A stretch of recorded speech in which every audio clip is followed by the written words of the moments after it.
Richard. It's a pleasure to speak to you today. I'm Mae Trumata from The Upcoming. I just want to start off this interview and ask you, what was it about this specific project that really drew you in? The French New Wave movement, Godard and all of that, Breathless as well. What was it that really enticed you to be part of it and telling its story? It was just fun to go back in history and drop down at what we thought was a really pretty monumental, fascinating moment in film history.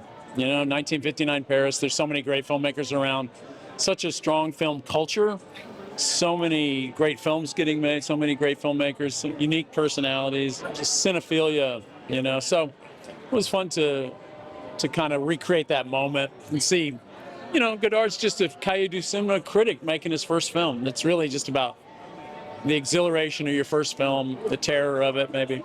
Yeah, and I know that sometimes people think that adaptations can be a mark of unoriginality or running out of stories, but I feel like the way that you do it, especially with like Blue Moon and how you uncovered this piece of history that helped shape musical culture as well. Can you tell us why it's important for people to, go back to history and retell them and, shine light on these pieces of memorabilia for like culture and the way it shapes the way we engage with it today? Well, history is important in every aspect of our lives, and you learn so much. So I don't know.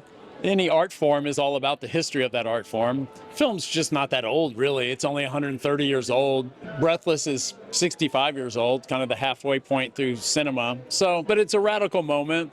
It's kind of the birth of a new era of cinema that we recognize today, kind of in the independent films and the more personal films out there. But it was just fun to go back to a certain place in time and kind of see what we thought about it, revisit it. So it was an interesting kind of creating a cinematic dream, so you do these things for pretty personal reasons, busy but fun. I didn't really plan it this way, that I would have two movies, but it just worked out. So oh wow, about 13 years ago these colleagues of mine showed me a script they were working on, and I was like, yeah, I want to do a film about making a film, and we just jumped into this history.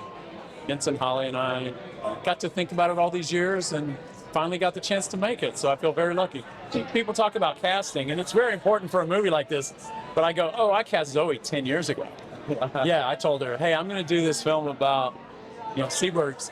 Yeah, you got to play Seaberg in this movie I'm going to make someday. So it was fun to finally make good on that.